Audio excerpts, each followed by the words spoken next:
Hello students, आज हम इस क्लास में ओ लेवल के first paper M1R5 IT tools and network basics के चैप्टर नंबर 2 ऑपरेटिंग सिस्टम इसके पार्ट 6 में अगले 25 इंपॉर्टेंट क्वेश्चन करने वाले हैं। इसके अंदर 125 से लेके 150 तक के क्वेश्चन होंगे। ये पूरी सीरीज 250 इंपॉर्टेंट क्वेश्चंस की सीरीज है और एक भी क्वेश्चन इस सीरीज से बाहर नहीं जा सकता, ये मेरा वादा है। ये सारे क्वेश्चन एग्जाम में बार बार पूछे जाते हैं, आप इन्हें पढ़कर आसानी से अपना एग्जाम क्लियर कर लोगे। वीडियो को लास्ट तक जरूर देखें। इस वीडियो में आपको सिर्फ आंसर ही नहीं बल्कि आसान ट्रिक और मजेदार स्टोरीज भी मिलेंगी ताकि आपका हर कॉन्सेप्ट जिंदगी भर याद रहे। और एंड में मैं आपको बताऊंगा कि कैसे फ्री नोट्स आप प्राप्त कर सकते हैं। इसकी पीडीएफ, क्वेश्चंस की पीडीएफ कहां से आप डाउनलोड करेंगे। मैं हूं नदीम सर और आपका फिर से स्वागत करता हूं हमारे इस नाइस एकेडमी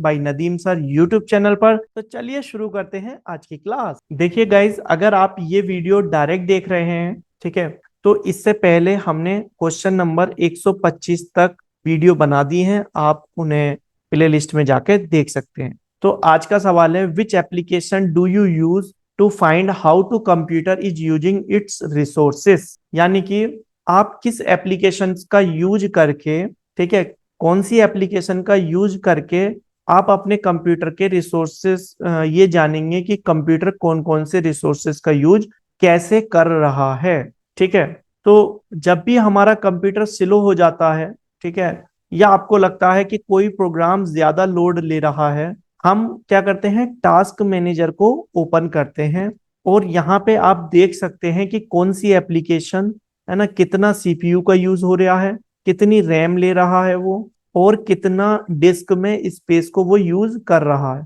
तो ये सारी चीजें जानने के लिए हम टास्क मैनेजर एप्लीकेशन का यूज करते हैं। ये जो सेटिंग्स है, सेटिंग्स में जनरल सेटिंग होती है, इसका यूज नहीं करते हैं। विंडो परफॉर्मेंस ये अलग टूल है, हर किसी से इसको यूज करना नहीं आता। डिवाइस मैनेजर के अंदर सिर्फ हार्डवेयर ड्राइवर दिखाई देते हैं। तो इस क्वेश्चन का आंसर है हमारा टास्क मैनेजर। देखिए, टास्क मैनेजर जो है बेसिकली दो काम करता है आपके। फर्स्ट, आपका ये मॉनिटरिंग करता है, ठीक है, रियल टाइम के अंदर CPU, RAM, memory, disk, network uses को दिखाता है। दूसरा, ये कंट्रोलिंग का काम भी करता है। देखिए, कंट्रोलिंग में अगर आपका कोई एप्लीकेशन है ना ज्यादा लोड ले रहा है या वो बहुत ज्यादा स्लो चल रहा है, हैंग हो रहा है, तो उसे आप एंड टास्क करके उसको बंद कर सकते हैं। विंडोज में टास्क मैनेजर को ओपन करने के लिए, ठीक है, इसकी जो शॉर्टकट की है वो है हमारी control plus shift plus escape button. ठीक है, तो इसका यूज करके डायरेक्टली आप टास्क मैनेजर को ओपन कर सकते हो। इमेजिन करो आपका कंप्यूटर एक क्लासरूम है, हर स्टूडेंट एप्लीकेशन है जिनको अलग अलग काम दिए गए हैं। कोई स्टूडेंट नोट्स लिख रहा है, ठीक है, कोई पढ़ रहा है, कोई स्टूडेंट गेम खेल रहा है। ठीक है, आपको देखना है कि कौन सा स्टूडेंट कितनी एनर्जी या रिसोर्सेज को कंज्यूम कर रहा है। इसके लिए आपको चाहिए कि इनके हर एक टास्क को क्या कर सके, मैनेज कर सके। तो ये टास्क मैनेजर, टास्क जो टास्क होते हैं, काम होते हैं, ये बिल्कुल वैसे ही है जैसे टीचर क्लास में मॉनिटरिंग करते हैं कि कौन से स्टूडेंट ज्यादा अटेंशन ले रहे हैं और कौन कम ध्यान दे रहे हैं पढ़ाई पे। तो आपको क्लियर हो गया होगा कि रिसोर्सेज को देखने के लिए टास्क मैनेजर का ही यूज करते हैं। अगला सवाल और भी इंटरेस्टिंग है, वो बताएगा आपको स्टोरेज कैपेसिटी को बढ़ाने के लिए कौन सा टूल काम में आता है। अगर आप रेडी हो तो चलो आगे बढ़ते हैं। देखिए, नेक्स्ट क्वेश्चन है, इसमें पूछा गया है कि which of the following troubleshooting utilities is use to increase your computer storage capacity. देखिए, ट्रबल शूटिंग का मतलब होता है कि जब हम उसके अंदर ये जानने की कोशिश करते हैं ना, ट्रबल शूट करते हैं कि क्या कमी आ रही है या क्या खराबी है, ट्रबल शूटिंग के द्वारा हम उस कमी को पहचानते हैं। यूटिलिटीज एप्लीकेशन को देखना है, यूटिलिटीज जो सॉफ्टवेयर होते हैं। इंक्रीज मतलब बढ़ाना कंप्यूटर के स्टोरेज कैपेसिटी, कंप्यूटर में डेटा को स्टोर करने की जो कैपेसिटी है उसको इंक्रीज करने के लिए कौन से यूटिलिटी सॉफ्टवेयर का हम यूज करेंगे। मान लीजिए आपका कंप्यूटर बार बार वार्निंग दे रहा है, मान लीजिए आपका कंप्यूटर बार बार वार्निंग दे रहा है कि आपके पास जो है लो डिस्क स्पेस, इस तरह का आपका, जब आपके कंप्यूटर में स्पेस कम हो जाता है, मोबाइल में स्पेस कम हो जाता है, तो वहां पे वार्निंग आ जाती है कि लो डिस्क स्पेस। अब आप सोच रहे होंगे कि हम बिना नई हार्ड डिस्क लगाए, है ना, अपने कंप्यूटर का स्टोरेज कैपेसिटी कैसे बढ़ाएं।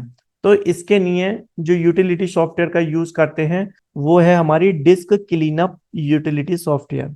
अब डिस्क क्लीनअप का क्या काम होता है, ये टूल्स जो भी हमारे सिस्टम के अंदर टेम्परेरी फाइल्स होती हैं, ठीक है, या रिसाइकिल बिन में जो डेटा पड़ा है, उस डेटा को या सिस्टम की जंक फाइल को, है ना, रिमूव कर देता है, उनको डिलीट कर देता है, और हार्ड डिस्क के अंदर स्टोरेज बन जाता है। ठीक है। डिफ्रेगमेंटेशन टूल ये फ्रेगमेंटेड डेटा को सही जगह पे अरेंज करता है, ये स्पेस फ्री नहीं करता। विजार्ड टूल जो है ये सिर्फ सेटअप और इंस्टॉलेशन गाइड देने के लिए होता है। और एंटीवायरस जो सॉफ्टवेयर है ये सिर्फ वायरस को हटाता है, स्टोरेज बढ़ाने में मदद नहीं करता। तो डिस्क क्लीनअप टूल ये क्या करता है, आपके सिस्टम में से टेम्परेरी फाइल है, रिसाइकिल बिन में जो डेटा है, या सिस्टम में जो जंक फाइल है, उन सबको डिलीट करके आपके स्टोरेज को बढ़ा देता है। चलिए देखते हैं नेक्स्ट क्वेश्चन, क्वेश्चन नंबर 128। इस क्वेश्चन में पूछा गया है कि what is the operating system design for use in computer network. Computer network जब हम बनाते हैं तो उसमें हमें नेटवर्क, है ना, तो कौन सा ऑपरेटिंग सिस्टम हम यूज करते हैं नेटवर्क के अंदर। तो देखिए, अब ये कंप्यूटर नेटवर्क जो हम लोग नॉर्मल जो यूज करते हैं, ये होम सीरीज या प्रोफेशनल विंडोज होती है ना। यहाँ पे अगर नेटवर्क होगा तो आपको नेटवर्क वाला ऑपरेटिंग सिस्टम चाहिए होगा। आपने कभी देखा होगा कि कंप्यूटर लैब जो होती है, ठीक है, जो बड़े बड़े सेंटर्स होते हैं या इंस्टीट्यूट होते हैं, उनके अंदर कंप्यूटर लैब होती है ना, वहां पे बहुत सारे कंप्यूटर को आपस में कनेक्ट करके एक सर्वर बनाया जाता है। ठीक है। अब सर्वर में क्या है कि अगर मान लीजिए उससे 10 कंप्यूटर जुड़े हुए हैं, तो नेटवर्क बेस्ड ऑपरेटिंग सिस्टम हम उसके लिए डिजाइन करेंगे। ऐसा क्यों करते हैं, अगर 10 कंप्यूटर के लिए हम अलग अलग विंडो डालेंगे तो उसमें अलग अलग हमें सॉफ्टवेयर डालने पड़ेंगे। लेकिन अगर ऐसा ऑपरेटिंग सिस्टम हो कि हम उसके 10 यूजर बना दें और एक ही लाइसेंस खरीदना पड़े हमें, है ना, तो वो ज्यादा हमारे लिए सस्ता हो जाएगा। क्योंकि अगर 10 विंडो खरीदोगे आप, मान लीजिए 14,500 की विंडो है, तो 1,45,000 रुपये पड़ेंगे आपके लिए। और वहीं पे अगर आपने 10 यूजर खरीदे और एक 14,500 का विंडो खरीदा, है ना, तो ये लगभग 20 से 25 हजार में आपका आ जाएगा। तो यहाँ पे कॉस्ट सेव भी हो रही है और रिसोर्सेज भी यूज हो जाते हैं। तो विंडोज एनटी जो है इसका सही आंसर है। विंडोज एनटी का मतलब था ये न्यू टेक्नोलॉजी। एनटी का क्या मतलब है, विंडोज न्यू टेक्नोलॉजी बनाई थी माइक्रोसॉफ्ट ने। और इसको जो डिजाइन किया गया था ये कंप्यूटर नेटवर्क के लिए ही बनाया गया था, कि जो कंप्यूटर नेटवर्क हैं उनके ऊपर जो ऑपरेटिंग सिस्टम रन होगा वो विंडोज एनटी को डिजाइन किया गया था। इसके अंदर क्या क्या खासियत थी, ये मल्टी यूजर था। मल्टी यूजर का मतलब है एक समय में एक से अधिक, है ना, दो या दो से अधिक यूजर इसको यूज कर सकते हैं। अगर हमें 10 पीसी चलाने हैं तो 10 यूजर हम इसमें यूज कर सकते हैं। और ये सिक्योर भी है ना। सिक्योर का मतलब है इसे हैक नहीं किया जा सकता, इसके अंदर सिक्योर इन्वायरमेंट आपको प्रोवाइड किया गया था। लाइनेक्स भी मल्टी यूजर है, पावरफुल है, लेकिन इसको ओरिजिनली डिजाइन जो था वो जनरल पर्पस था, ना कि सर्वर के लिए बनाया गया था। अब डोज ये तो सिंगल यूजर है, नेटवर्किंग पे सपोर्ट ही नहीं कर सकता। विंडोज 3.0 जो था ये ग्राफिकल यानी कि जीयूआई बेस्ड ऑपरेटिंग सिस्टम था, लेकिन ये नेटवर्किंग के लिए सुटेबल नहीं था। तो इसका सही आंसर है हमारा विंडोज एंड। चलिए नेक्स्ट क्वेश्चन देखते हैं।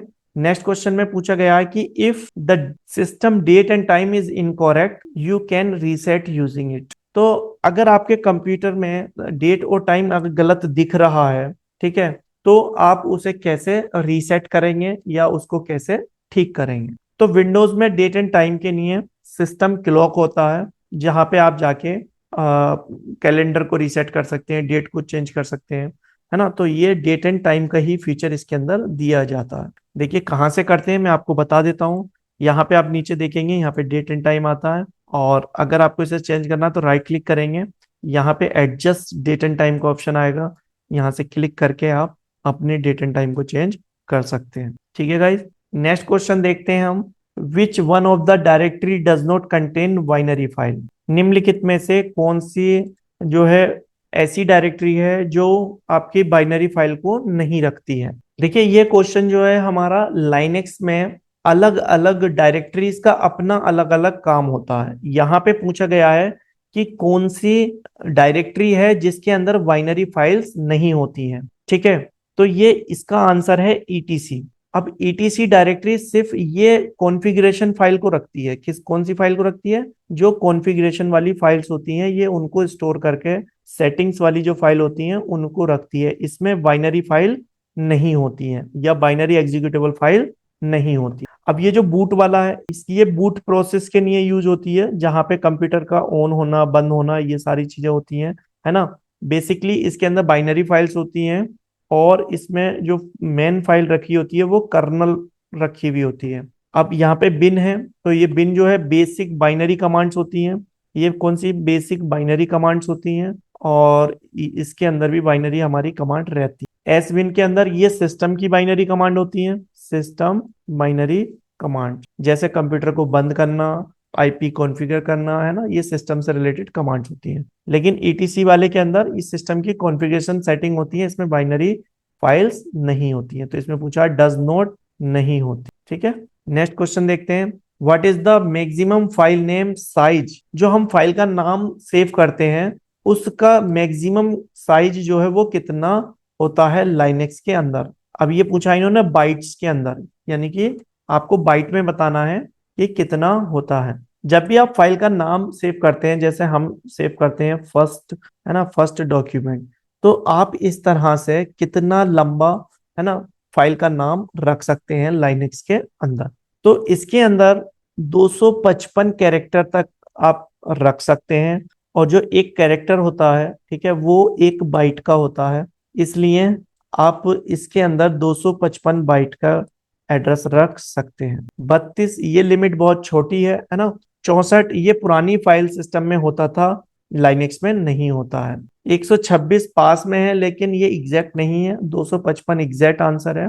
ठीक है, इमेजिन करो आपका नाम एग्जाम फॉर्म के अंदर, जैसे हम एग्जाम फॉर्म भरते हैं ऑनलाइन, ठीक है, तो उसमें हमें अपना नाम लिखना होता है। तो नाम अगर बहुत लंबा है तभी आप पूरा नाम लिखेंगे, जब भी आपका फॉर्म फिल होगा, है ना। तो इसके अंदर एक लिमिट फिक्स होती है ना। तो वैसे ही लाइनेक्स के अंदर भी एक लिमिट फिक्स होती है कि भाई आप नाम कितना भी लंबा रख लो, लेकिन मैक्सिमम जो रहेगा वो कितना रहेगा, 255 कैरेक्टर से ज्यादा नहीं ये उसको एक्सेप्ट करेगा।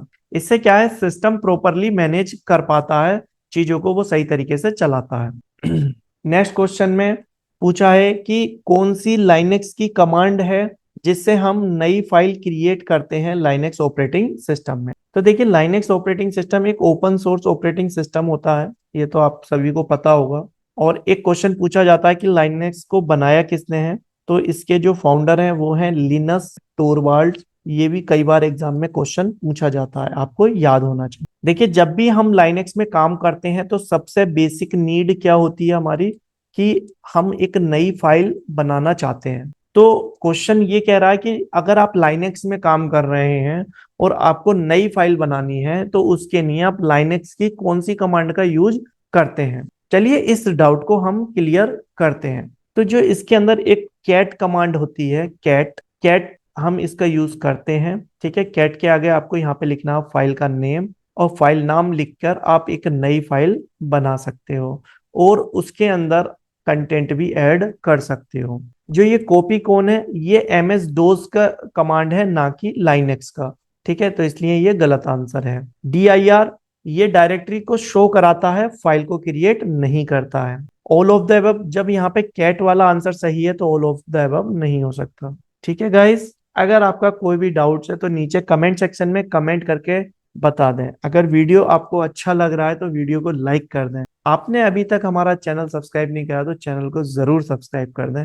आपके लाइक्स और कमेंट से मुझे मोटिवेशन मिलता है और मैं आगे आपके लिए बेहतरीन से बेहतरीन वीडियो बनाता रहूं। चलिए चलते हैं नेक्स्ट क्वेश्चन पर, देखते हैं अगला क्वेश्चन क्या कह रहा है।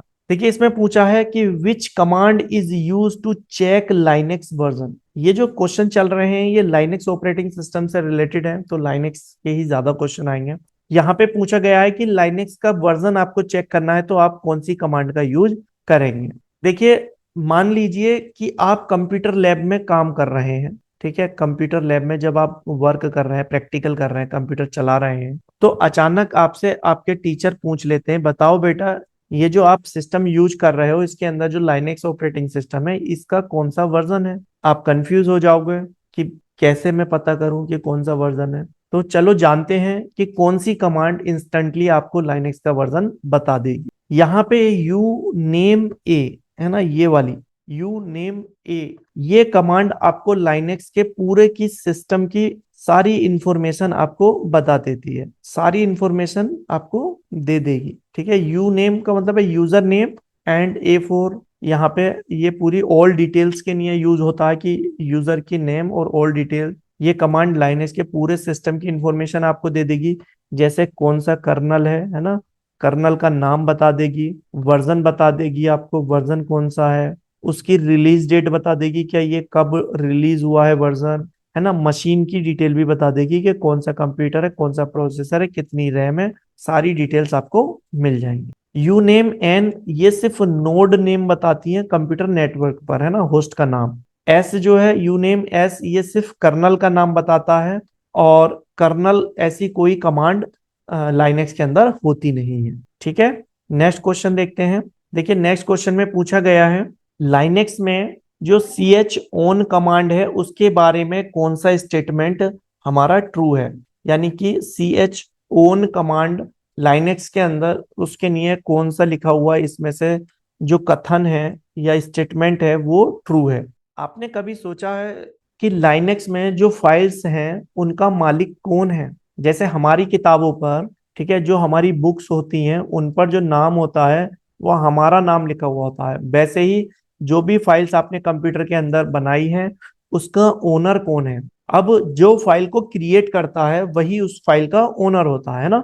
तो फाइल की ओनरशिप बदलने के लिए या आपको उसकी ओनरशिप को चेंज करना है तो कौन सी कमांड आप यूज करेंगे। तो देखिए सी एच ऑन कमांड जो है ये क्या करती है, change the users and group ownership of each given file. जो भी फाइल दी गई है अगर आपको उसकी ओनरशिप को चेंज करना है तो सी एच ऑन का यूज करेंगे। इसका मतलब है सी एच का मतलब है चेंज और ओन का मतलब है यहाँ पे ओनरशिप। उसकी ओनरशिप क्या कर रहे हैं, हम चेंज कर रहे हैं। ठीक है, चेंज ओनर। तो ये कमांड किसी भी फाइल का डायरेक्टरी की ओनरशिप को बदलने के लिए यूज होती है। देखिए नेक्स्ट क्वेश्चन है प्रोसेस और task in Linux is represented by. जब भी आप लाइनेक्स में कोई प्रोसेस या टास्क रन करते हैं, जैसे कोई फाइल को आप ओपन कर रहे हैं, ठीक है, कोई प्रोग्राम एग्जीक्यूट हो रहा है यानी कि चल रहा है, प्रोग्राम को एग्जीक्यूट करना, या ऑपरेटिंग सिस्टम इंटरनली उसे किस तरीके से रिप्रेजेंट करता है, इस सवाल की गहराई में चलते हैं। देखिए लाइनेक्स में हर प्रोसेस को इंटरनली टास्क स्ट्रक्ट की मदद से डेटा स्ट्रक्चर से रिप्रेजेंट किया जाता है। ये टास्क स्ट्रक्ट जो है क्या है, एक डेटा स्ट्रक्चर है और इसकी मदद से आप क्या कर रहे हैं, टास्क को रिप्रेजेंट कर रहे हैं। उसमें उसकी सारी प्रोसेस सारी इंफॉर्मेशन स्टोर रहती है। अब ये जो टास्क बिल्ड है ऐसा कोई डेटा स्ट्रक्चर या इस लाइनेक्स में स्ट्रक्चर नहीं होता है। टास्क कंस्ट्रक्ट ये भी वैलिड टर्म नहीं है, ये वैलिड नहीं है। लाइनेक्स टास्क डोमेन ये लाइनेक्स में कर्नल में कॉन्सेप्ट ऐसा कॉन्सेप्ट नहीं है। तो टास्क स्ट्रक्ट एक ऐसा डेटा स्ट्रक्चर है जिसके थ्रू हम लाइनेक्स की जो प्रोसेस हो रही है उसको रिप्रेजेंट करते हैं। देखिए इसको कैसे याद रखेंगे, है ना, यहाँ पे लिखा हुआ है टास्क स्ट्रक्ट। स्ट्रक्ट का मतलब है यहाँ पे स्ट्रक्चर, और स्ट्रक्चर के अंदर स्ट्रक्चर में लाइनेक्स में हर प्रोसेस एक की एक स्ट्रक्चर होती है जिसे हम क्या कहते हैं, टास्क स्ट्रक्ट कहते हैं। नेक्स्ट क्वेश्चन है which command will give you information about how much disc space each file current directory use. कि जो हमारे कौन सी कमांड का आपको ये जानकारी देगी कि वर्तमान में जो डायरेक्टरी आप यूज कर रहे हैं करंट डायरेक्टरी, ठीक है, वो कितना स्पेस यूज कर रही है। कभी कभी हमें यह जानना होता है कि हमारी डायरेक्टरी कौन सी फाइल कितना स्टोरेज ले रही है ना। एग्जाम्पल के लिए आप ये सोच सकते हैं कि मूवीज जो हैं अब वो हमारे कंप्यूटर की हार्ड डिस्क में ज्यादा स्पेस ले रहे हैं क्योंकि ये जीबी में होती हैं, है ना, या डॉक्यूमेंट ज्यादा जगह ले रहे हैं जैसे पीडीएफ फाइल है, नोट्स हैं। तो अब सवाल ये है कि लाइनेक्स में कौन सी कमांड से हमें ये जानकारी पता चलेगी कि कौन सा जो है वो ज्यादा डिस्क स्पेस को यूज कर रहा है, डिस्क स्पेस ज्यादा यूज हो रहा है।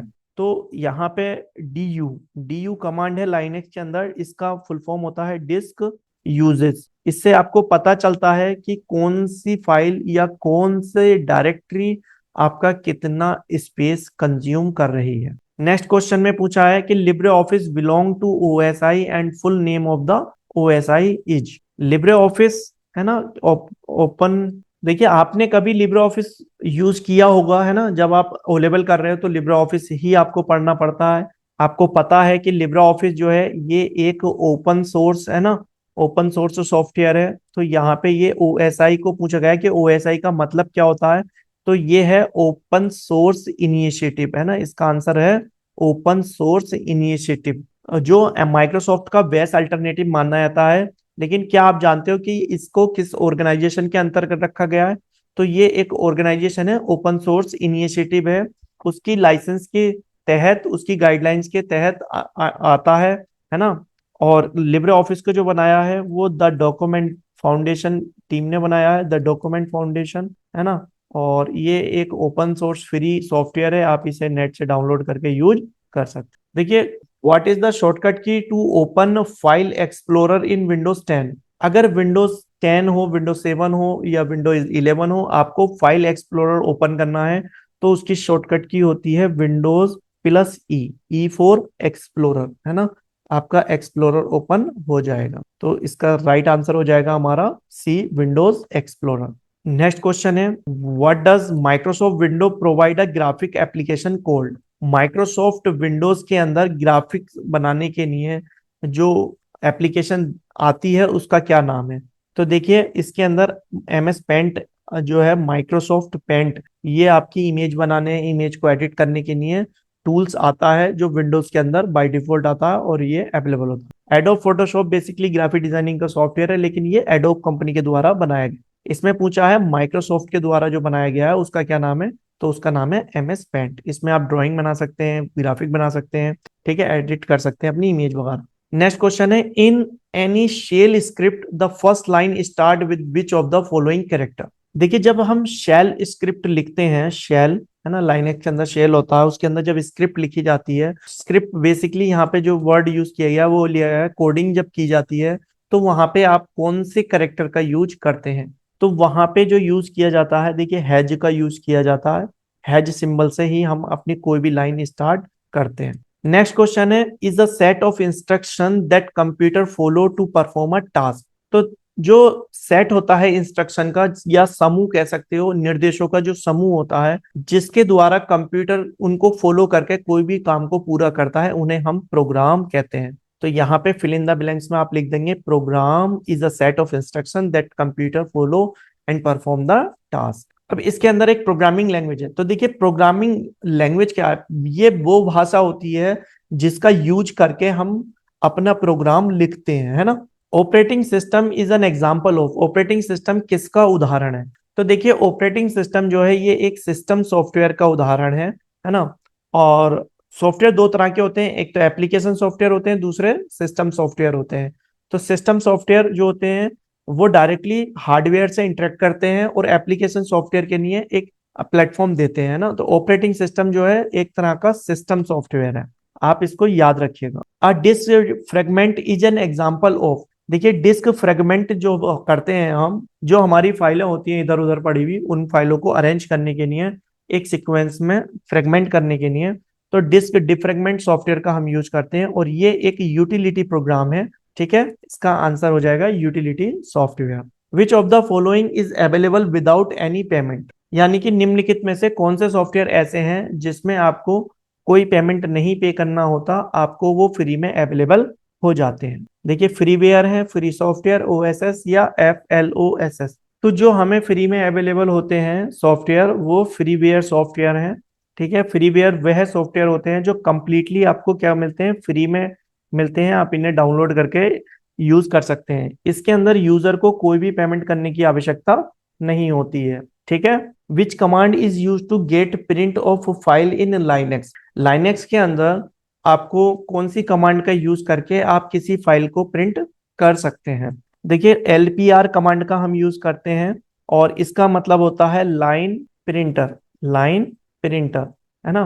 ये कमांड किसी फाइल को प्रिंट करने के लिए यूज की जाती है, और ये प्रिंटर को अपना जो है यहाँ से जब आप कमांड का यूज कर लेते हैं तो ये प्रिंटर को फाइल भेज देती है और वो उसको प्रिंट करके दे देता है। Which of the following option is use to connect window 10 computer to the printer. देखिए, अगर आपको कोई प्रिंटर है और उसको विंडो 10 से क्या करना है, कनेक्ट करना है, तो कौन से ऑप्शन का आप यूज करेंगे? तो ब्लूटूथ वाले भी प्रिंटर आते हैं, अदर डिवाइसेस है ना, प्रिंटर प्रिंटर एंड स्कैनर और स्कैनर।